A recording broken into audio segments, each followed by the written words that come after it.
ये तस्वीर आप देख रहे हैं, कह रहे हैं गाजा में आखिरी लड़ाई चल रही है और हमास के जो आतंकी छिपे हुए हैं एक खास जगह पर, उस पर इस वक्त नेतन्याहू अटैक कर रहे हैं।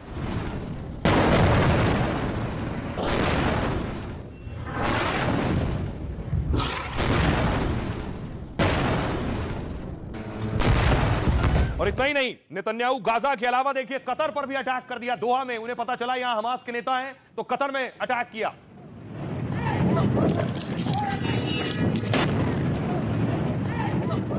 मुस्लिम देश कतर पर अटैक करने के बाद नेतन्याहू अब मुस्लिम देशों के निशाने पर आ गए हैं। नेतन्याहू के सामने मुस्लिम देश एकजुट हो गए हैं। 57-60 मुस्लिम देश एक साथ कतर में बैठक कर रहे हैं। तस्वीर में आपको दिखाऊं, ये आप देख रहे हैं एर्दोगन, तुर्की के चीफ एर्दोगन पहुंचे हैं।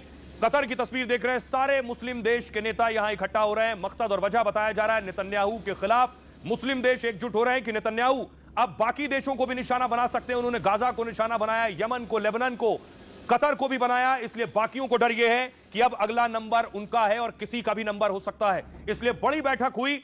यह तस्वीर आप देख रहे हैं, सभी देश, सारी मुस्लिम कंट्रीज एकजुट हुई।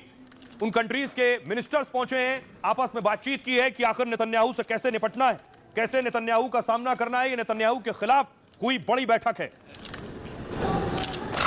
अब देखिए जरा कौन कौन से मुस्लिम देश, बताया जा रहा है 57 से 60 मुस्लिम देश जो एक साथ आए एक मंच पर। बड़े देश कौन से हैं? देखिए बड़े देश नेतन्याहू के खिलाफ जो एक साथ आ रहे हैं उसमें ईरान शामिल है, पाकिस्तान, कतर, संयुक्त अरब अमीरात, UAE, Yemen, Bahrain, Iran, Iraq, तुर्की, सीरिया, लेबनान, कुवैत और सूडान। आप देखिए इजराइल का नक्शा बीच में, और इजराइल ये सारे मुस्लिम देशों से घिरा हुआ है। ये सारे देश मिलकर एक साथ बैठक कर रहे हैं। बैठक का मकसद क्या है, इस बैठक में क्या हो रहा है? ये मिलकर नेतन्याहू को ठिकाने लगाने की तैयारी कर रहे हैं कि आखिर इजराइल खामोश हो जाए। ये जो आप देख रहे हैं ताबूत, ये दरअसल कतर पर जो इजराइल ने अटैक किया, ये सोचकर कि वहां हमास के लीडर हैं, लेकिन हमास का लीडर वहां से निकल भागा। 6 लोगों की जान गई है, उनके शव हैं ये। कतर पर इजराइल के अटैक के बाद मुस्लिम देश एकजुट हो गए। दोहा में अरब और इस्लामिक देशों के करीब 60 नेताओं ने बैठक कर ली है। मीटिंग का मकसद है इजराइल विरोधी मुस्लिम देशों की ताकत दिखाना। कतर यह दिखाना चाहता है कि वो इस जंग में अकेला नहीं है, सारे मुस्लिम देश एक साथ इजराइल का मुकाबला कर सकते हैं। जैसे अमेरिका और यूरोप ने नेटो संगठन बनाया है, ऐसे ही मुस्लिम देश नया सैन्य संगठन बनाना चाहते हैं। मुस्लिम देशों का मानना है कि इजराइल पर लगाम लगाई जाए, नहीं तो इजराइल का अगला टारगेट कोई भी इस्लामिक देश हो सकता है। समिट में इजराइल के खिलाफ सख्त एक्शन का प्लान तैयार हुआ।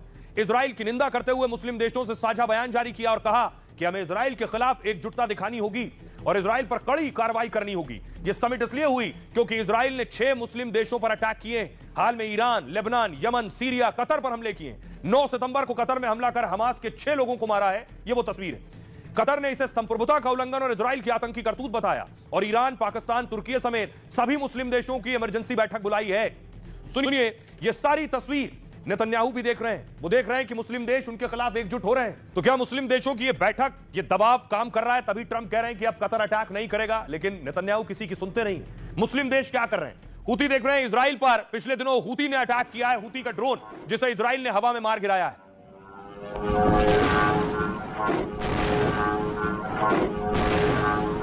अब देखिए यमन में क्या हो रहा है। नेतन्याहू के खिलाफ यमन में प्रदर्शन हो रहा है। लोग असलहे और बंदूकें लेकर सड़कों पर निकले।